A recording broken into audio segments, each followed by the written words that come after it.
treat or trick? Time of year it is for costumes. This is my first Halloween costume from 1984. It's magic, magic. All right, that means it is time once again for the Wizard Costume Contest. Yes, all dressed up with no place to go. Number 10, a decade's worth of cosplay in the pages of Wizard Magazine. Decade. Oh my goodness. And it means, Michael, that you and I have talked about this 10 times. 10 times we've done this? And I don't know. There's no end in sight, is there?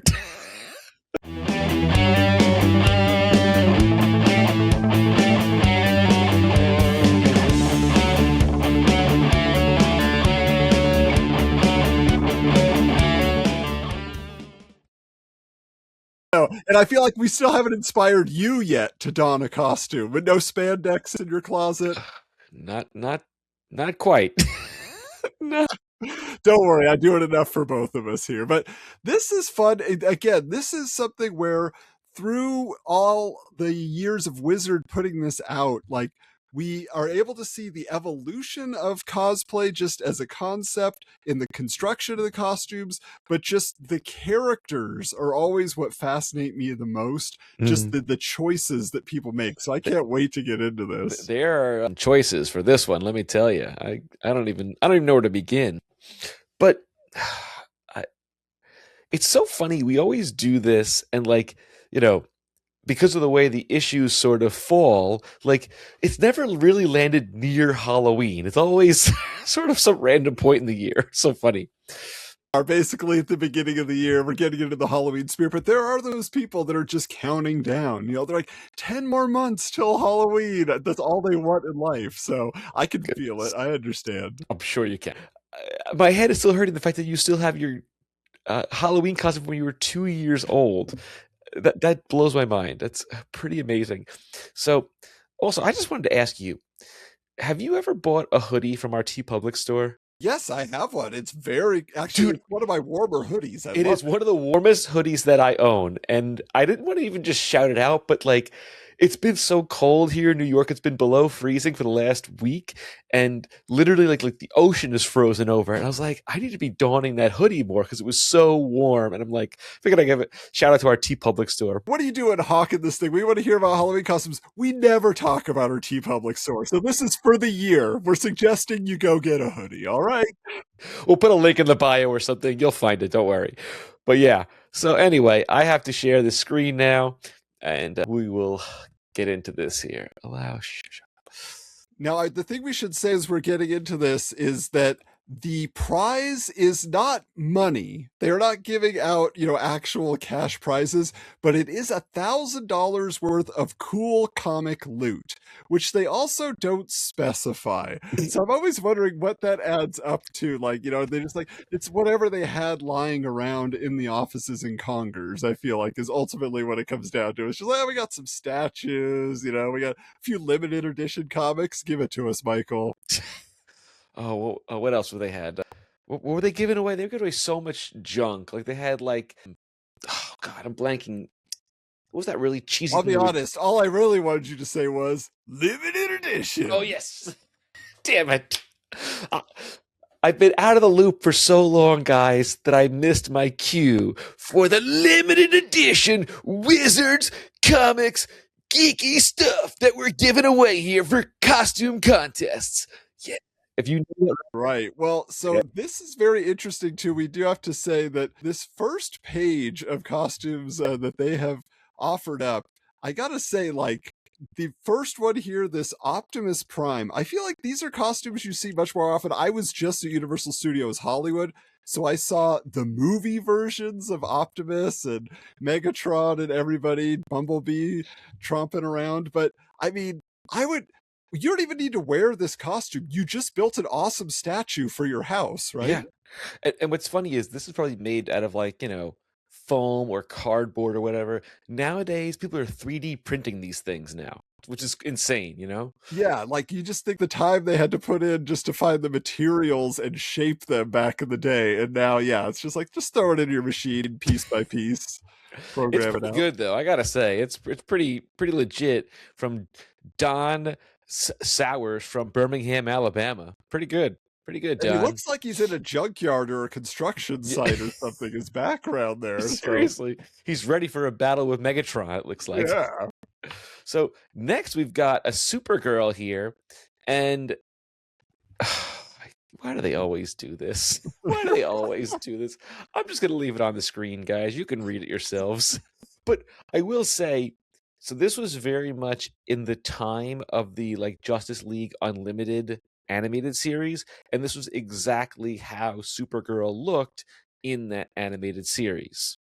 Yeah, it's the Bruce Timm redesign of Supergirl, right? So that is again a very unique choice to go with that idea. You know what I'm saying? Like to have a character that not, let alone just a comic book character, but now a comic book character who was adapted for animation and had their costume redesigned, and you're choosing that one. Like there's some levels here. But you know what that means, though? You should probably never read the comics and just watch the cartoon show. It's very possible. It's very possible. I mean, I would love to see this outfit in the new Supergirl movie in like her closet somewhere, like That'd be a kinda choice, cool. and she passes by It's it. like, no, not that one. All right, Okay. this next one here, this is pretty hilarious. I do love the word balloons here. You wouldn't like me when I'm angry. I tend to cry a lot. But this is like, obviously, this is like a 9-year-old kid dressed as the Hulk. You gotta applaud him for using his actual physique, and the paint application Yeah. is really impressive there, because like it could have just been like a big poofy costume, or you had a green, long sleeve shirt and they just shoved a bunch of pillows in there or something weird.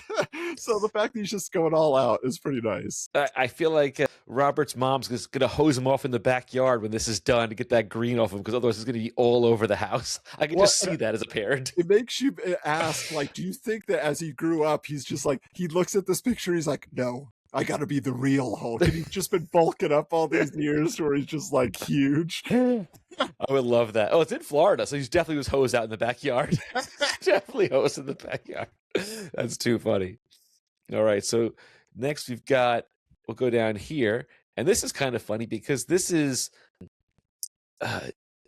a dead Orko, which is the guy from He-Man, right? This is the character from Which, funny enough, they just dropped the first Master of the Universe trailer for the new movie that's coming out this summer, which I don't know, mixed about it at best, I would say. I think as far astray as it could have gone, it looks like it's right in the middle of ridiculous and cool. So I think maybe we'll be able to have something to enjoy. But they did not show Orko yet. No, so they that's didn't. the big question, right? Like, how are they going to present that to us? And here we go. I just love the idea that it's just a long shirt and they just like, I don't know, they're sitting cross-legged or their legs are just like bent and going out the back of the bench. But why does Orko look dead? That really is the question. Well, I don't know. I mean, it literally says dead Orko. Like, so bizarre.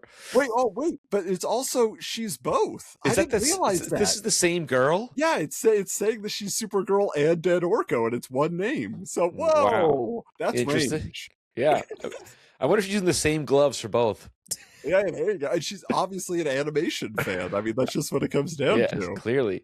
So this is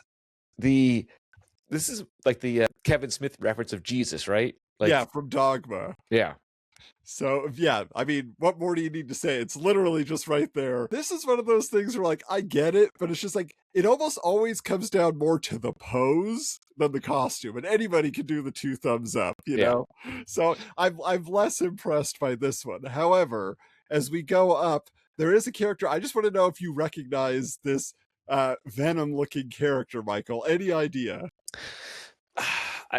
I mean, I thought it was that Grill character or Grell character. Yeah, Grendel, yeah. Grendel, yeah. But it's not. What is Citizen Pain? Citizen Pain is from a book that I have mocked mercilessly here on the podcast in your absence called Violent Messiahs. Oh. Have you ever heard a more late 90s, early 2000s name for a comic book than Violent Messiahs? That's pretty on the nose. It feels like it would be on the shelves, next to Boondock Saints at the video. Say it's very Boondock Saints-esque. That's so. It's an okay comic. I just think it was just very heavily promoted and supposedly popular for a flash in the pan moment. And so a lot of people, when I mentioned that, oh, I liked Violet Messiah, I'm like, that's good. Tony Rodriguez, wherever you are, the artist for that, nice work. But yeah, so anyway, it's just kind of fun to see this here. Some point we're going to hear it being adapted into a TV or a movie for a streamer. It's going to happen. Time, but at least at this moment in time, he was having, his spotlight. So congratulations, Citizen Payne. So the next one is a little disturbing. We've got two fully grown adult men doing their best Blue Man Group, dressed as Smurfs, with little tails and all, and apparently they're Canadian. We got to call up Mike Schwartz. Mike, do you know either of these gentlemen? Are they still walking the streets every Halloween, reliving this moment? And are they related to you? Yeah, in any way. You got some cousins out there. I mean, some in-laws. I don't know. They've probably been disowned by their families in this photo. Where on earth would they have made those hats? Like, where did that come from? I don't know. I'm almost wondering the origin of the costume. Did they figure out the hats first? And they're like, we could be Smurfs. Like, they were just messing around. Had to be. Somebody bought some white sweatpants. They're like, oh, look what we could do now. This is great. Okay. Next one here. I have zero idea what this is from. It has to be, I think it's from an anime.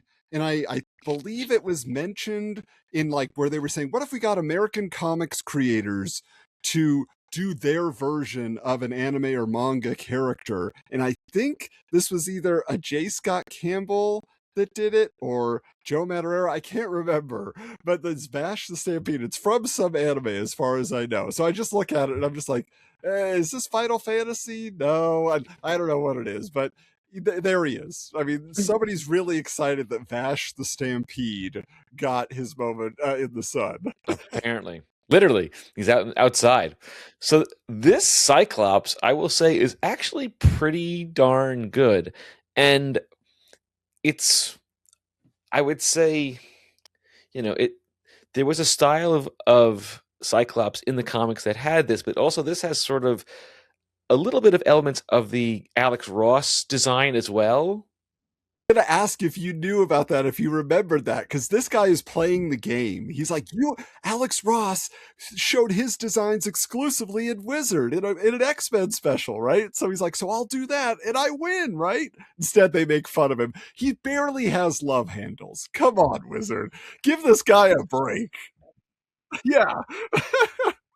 Now this over here, I don't know who these are supposed to be. Who are these? So we were just discussing this on our most recent episode. In this issue, there is an article about Planetary. It was Warren Ellis. It was John Cassaday. It was a Wildstorm book. And I had never read it, and it's amazing. You should check it out, Michael. Really? It's really, because it's a bunch of like basically kind of twists on classic comic book motifs and things like that, like maybe the version of the Justice League and all these different things. So, but these are like the main characters who are like the investigators that are going around and traveling kind of to different realities, or at least being involved in the investigations around these superhero people. So, I mean, these are very cool costumes.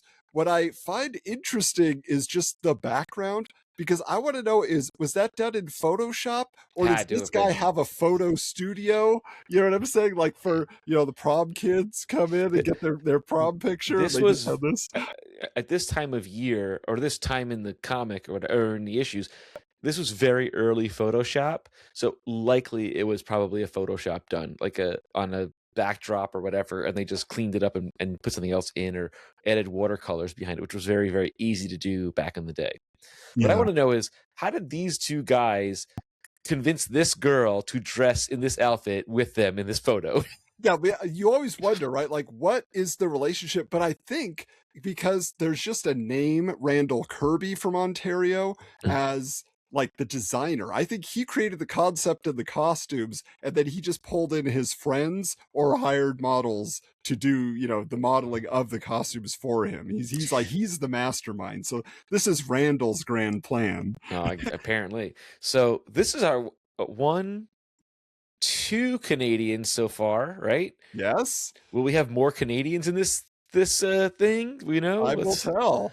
We'll find out. Let's go to our next page here. Yeah, no, Okay. we should say it is nice that Wizard is willing to print like from all areas of pop culture and allow people to, because not everybody is like hardcore comics, like deep cut character, right? So when you get the mayor from A Nightmare Before Christmas, I mean, it's crazy, it's wild, and it's like the head in particular is very impressive. So it is nice. Although, can you answer this question? Why Ben Affleck? Why? What do you think they're talking about in 2001? What had Ben Affleck done that would beg that question? Armageddon was like that was 98. Yeah, so that was a Then while. Was uh Geely? When did Geely come out? I don't know. I mean, what I else? don't think it was Pearl the Harbor? I don't know what he has to do with Nightmare Before Christmas though. exactly. That's why I'm so confused. I need an interpreter on this one. You guys watching this video out there, you can leave us a comment. Tell us what was Ben Affleck up to in 2001 that would have led to any disgust on the part of Triggered somebody from Nightmare Before Christmas. So this next one, like, as interesting, it's like these are great little, homemade costumes for these little kids, right?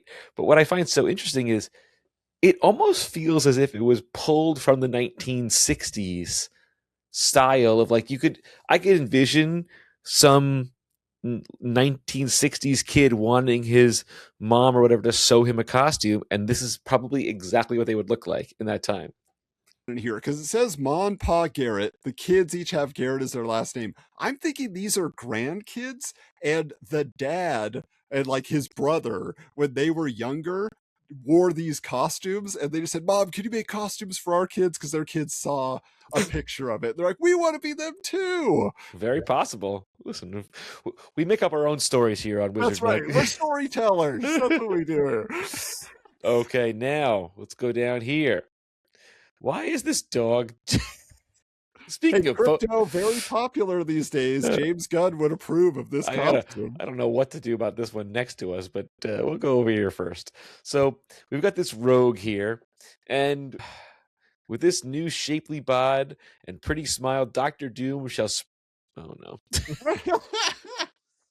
I gotta proofread these things before I start reading them out loud. Now, the way you're reading it, I think is one way, but I think what they're trying to say is Doctor Doom accidentally transformed himself into Rogue. Is that where this is going? I mean, I think his iron grip is. I don't know. Well, that's why I was like, that's how Michael's taking it. But like, this is interesting too because she's from Israel, so this is an international entry. That's pretty cool. Yeah, wow. That's kind of awesome that the X-Men were popular enough over there. Holy moly! Speaking of, look at this, West Babylon, New York. Oh, you know the Chaleros, Michael. They come to your neighborhood barbecue.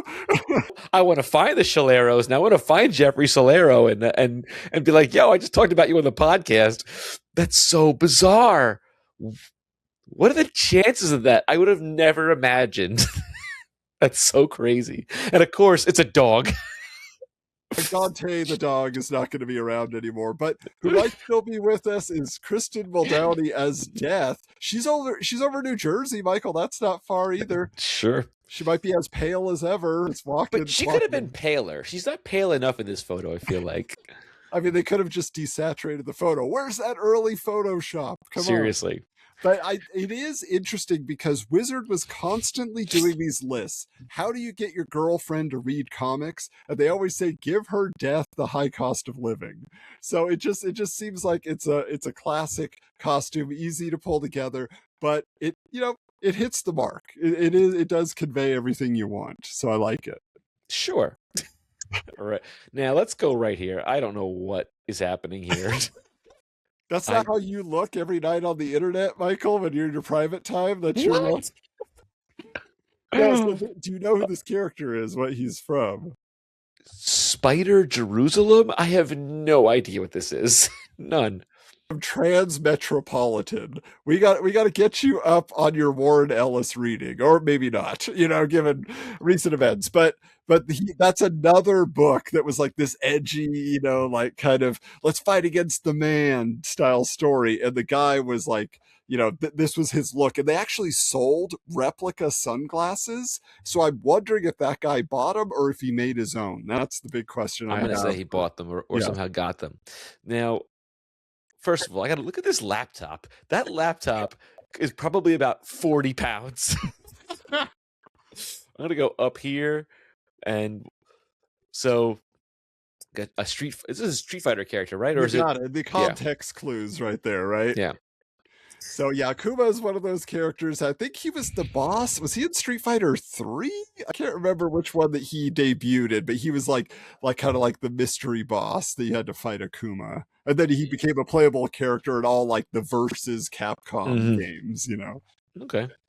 Cool. Now the Wonder Woman here, always a popular costume. A Wonder Woman, I believe, was the grand prize winner like 2 contests ago, maybe the year before, I can't remember. But I love the commentary here. But could Linda Carter decorate a living room like this? I don't think so. But like it's so like 70s, 60s chic. Like they went to somebody's grandma's house.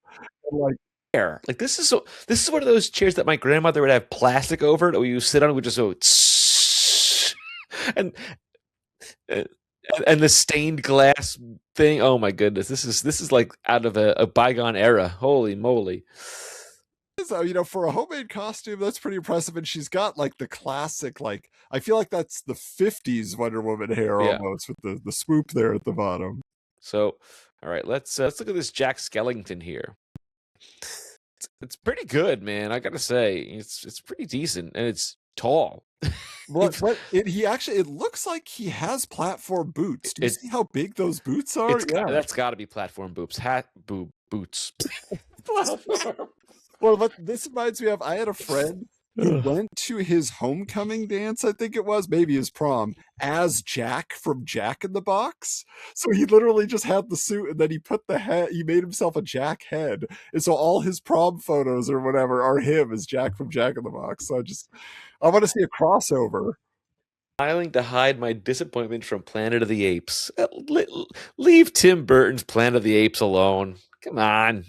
But this is our second Nightmare Before Christmas costume. Yeah, seriously. So it wasn't that old at this point, I guess. So that makes sense that there would be that early group of people who adopted it. Then it got put into the mainstream. So now we have Steel, who again looks more Blue Man Group than Steel, but why the blue? That is my question. I'm wondering if because in the comics did they use blue more often to accent like the shine off the armor or something like that. It's just a weird choice, right? Because it should be silver.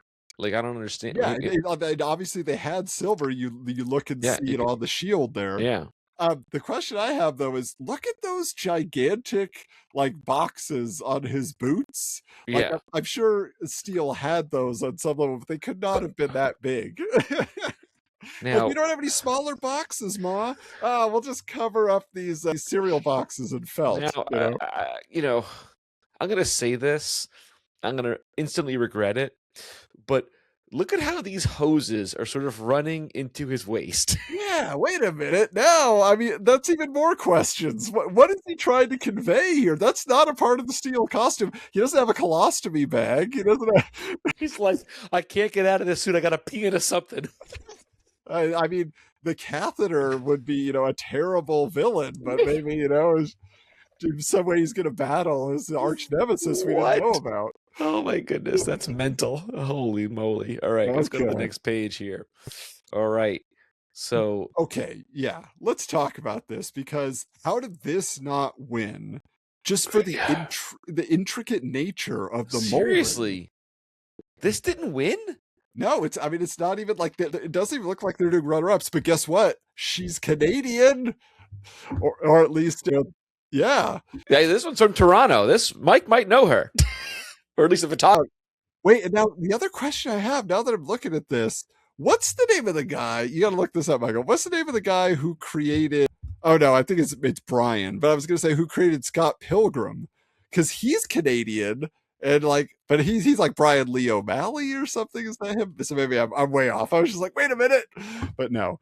What's cool about this is obviously, yeah, just like the nature of like that it's fully like vacuum sealed, like, you know, every corner of it. Move her arms; they're just kind of like frozen in place.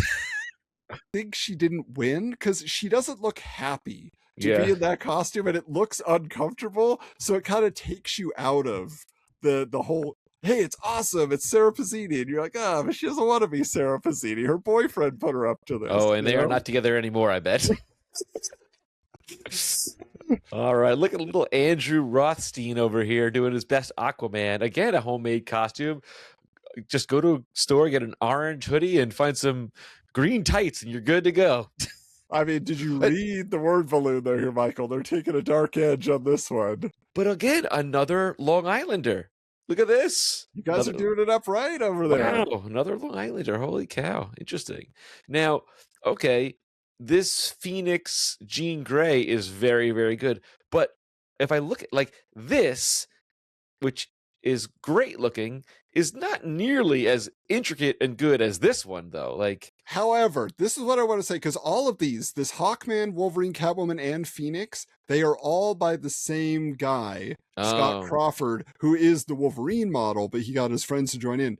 What I want to say is, I feel like there has to be some credence given to the fact that these people have to also choose to have the physique to model it. You know what I'm saying? yeah. Like, you love the dedication of people who create it and like deep cuts and all of that, but you gotta say, like, they had to put in the work to look good in the costume also. That's gotta like give you an extra notch. So the fact that they're here on the second to last entry, I think that that is well worth it, because especially, I mean, animated series Catwoman, that's so awesome. So, okay, so Hawkman is probably his brother, I would assume. Yeah, And I would assume the Catwoman and Phoenix, because they're the same girl, gotta be girlfriend. It has most to be. likely.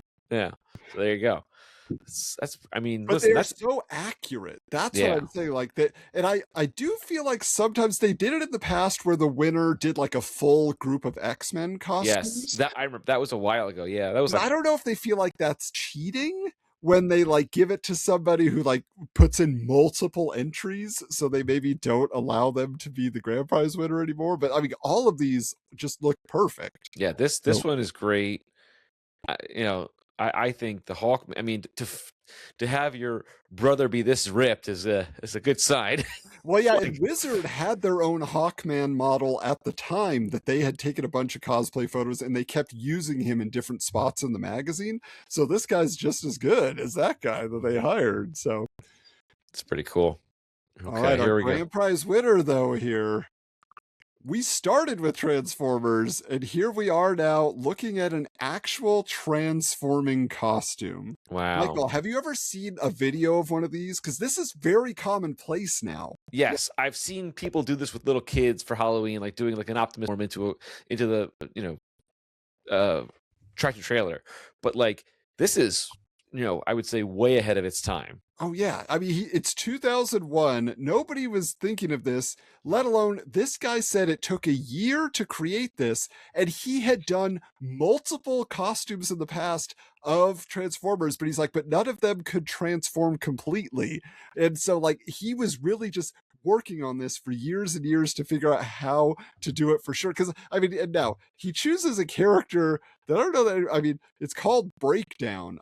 Breakdown is not one of the premier Transformers characters. They say not even an Autobot; it's a Decepticon. But still, it's like it's the one that probably worked best for the transformation, right? Yeah, I would assume to get that shape of the car has to be the easiest solution. But like if you notice here, look, he's even put like a little mirror kind of material here to hide his body when he's on the ground. So Yeah, that's some thought involved in this. Like this that's some is George Lucas action right there. That's how they did the land speeder back in the day. I don't know if you have seen. I have the original cut, or as close to the original cut as they released, and you can Mhm. see like the old land speeder, and you're like, oh, there's just a mirror at the bottom. This is pretty cheesy, but.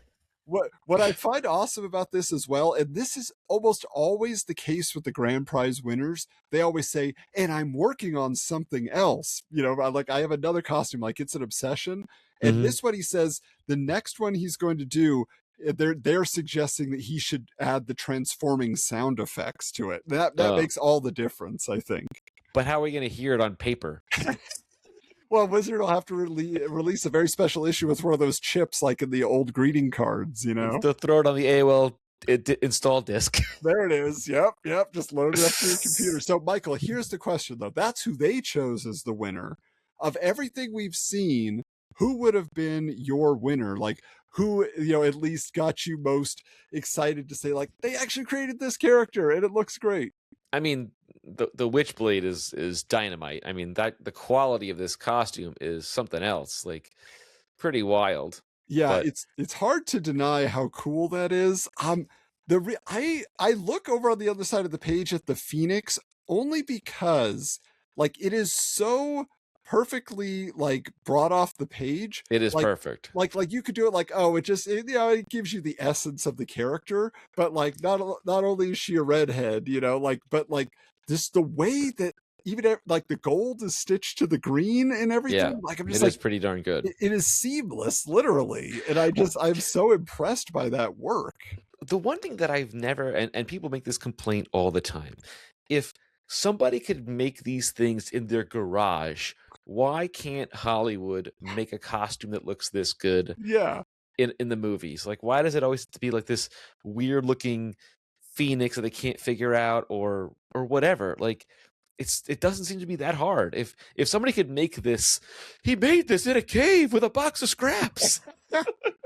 oh yeah. Well, here's the thing, Michael. We will probably be hitting this up sooner than later again. The number 11 in the history of the Wizard costume contest, because we usually cover 2 years worth of issues. So Yeah. we will see what they come up with here, because this feels like almost like a return to form. I felt like the last one we were maybe like a little bit disappointed. There's a couple of duds for, I would say, in the mid 6, 7, 8 range. I was like, but people are giving it their all once again and choosing some very cool characters. So this is what we do here on YouTube, is we go through, do some videos about Wizard Magazine, but on our main episodes, we cover every issue of Wizard Magazine and we get into the details there. We've been doing this for coming up on 7 years now. 7 years. Wow. Yeah. So we've done every issue of Wizard from the 90s, including specials and things like that. So if you are curious about your 90s nostalgia, go find us at wizardscomics.com or on your favorite podcast app as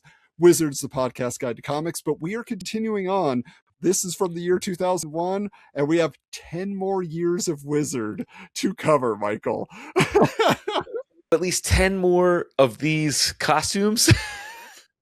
If they were doing it in the last year, but we'll see. By the time they get to that, it might have been a lost cause to try to get any people picking up the magazine. But either way, yeah, there's so much more to come. So we hope that you will stay connected with us here on YouTube, but find us on social media as well. We're at Wizards Comics, at Wizards_comics on Instagram. But Michael, is there anything you want to say to the folks out there? Well, I feel like I'm like Al Pacino from Godfather 3. Just when I'm out, they pull me back in. And, I'm going to be trying my best to be as much as I can this year, to help Adam out and kind of get through some episodes. Because the one thing about the Wizards podcast and the Wizards family, like, we all really care about each other and we try to support each other, and we're like a brotherhood in a way, or just we're really a tight-knit group. And I talk to Adam probably more than with my wife, so it's just one of those things. But yeah, so I'll be on a lot more this year. I'm around a lot, and I'll be able to help out and pick up some episodes, and you'll hear me complain and moan and groan as I always do. We wouldn't expect any less. But again, thank you for being here, Michael. Thank you, everybody, for checking out this video. And until next time, keep your books bagged and boarded. All right, cool. Mission accomplished. We'll stop that.